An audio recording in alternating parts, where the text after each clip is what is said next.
चुकी है, नहीं दिखता फिर भी किसी तरफ प्राण है।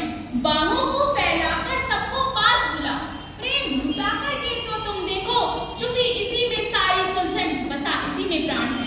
दंडवत प्रणाम आदरणीय निर्णायक मंडल एवं उपस्थित अन्य। उपरोक्त पंक्ति मात्र किसी कवि हृदय की साधारण उद्गार नहीं, अपितु संपूर्ण भारतीय जीवन दर्शन को आत्मसात किए हैं। अपने विषय से पूर्व एक दृष्टि डालना चाहूंगी वर्तमान समयों पर। पाश्चात्य संस्कृति से प्रभावित हमारे समाज के समक्ष एक विशालतम चुनौती खड़ी है, जो हमारी एकता को, समरसता को छिन्न भिन्न कर रही है। आधुनिकता के नाम पर केवल दूसरों को पीछे छोड़ आगे बढ़ जाने की होड़ है।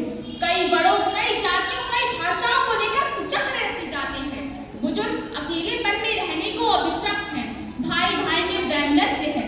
नारी के साथ दुर्व्यवहार की घटनाएं आम हैं। समाज, परिवार, मित्र मंडल हर कहीं समरसता, एक दूसरे के प्रति प्रेम, समर्पण, त्याग की भावनाएं विलुप्त होती जा रही हैं। हमारे विभिन्नता में एकता, जिससे सारी दुनिया अभिभूत भी कहीं टूट रही है, बिखर रही है। क्या कारण है इस टूटन का, इस बिखराव का?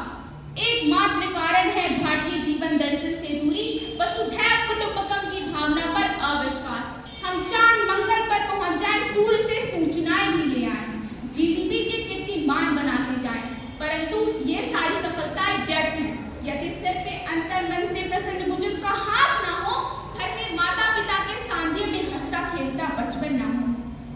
भारतीय जीवन दर्शन की बात करें तो यहाँ जीवन के प्रति आस्था है, जीवन का उल्लास है, विचारों की स्वतंत्रता है, और इन सभी का महत्व तभी है जब मनुष्य अकेले ना होकर बंधु बांधवों के साथ हो। कल्पना करिए धरती पर अकेला मनुष्य, तो क्या उल्लास जागेगा, क्या विचारों की स्वतंत्रता होगी? तब यही प्रस्फुटित होता है भारतीय जीवन दर्शन का प्राण, विश्व बंधुत्व, वसुधैव कुटुंबकम।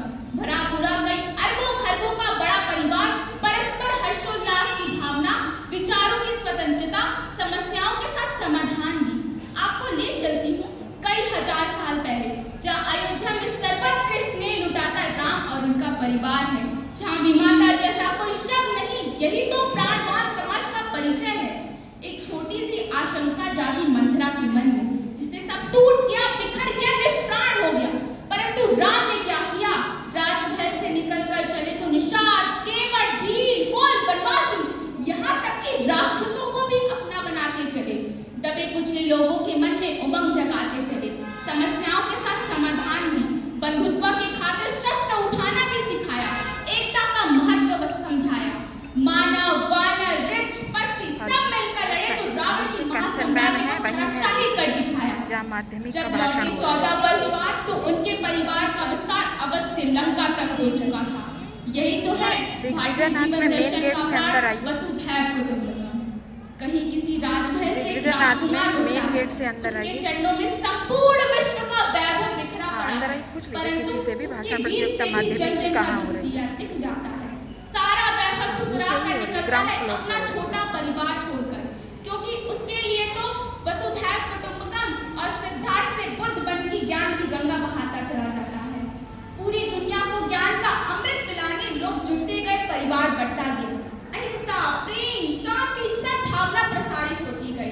भारतीय दर्शन की परंपरा भूल बैठा सम्राट अशोक मार काट करता चक्रवर्ती बनने की धुन, एक के बाद एक राज्य जीतता जाता है, और एक दिन चेतना जागृत हुई, राज्य जीतना छोड़ हृदय जीतना आरंभ करता है। मात्र अपने ही देश में नहीं, अपितु प्रसार करता है दूसरे अनेकों देशों में भी।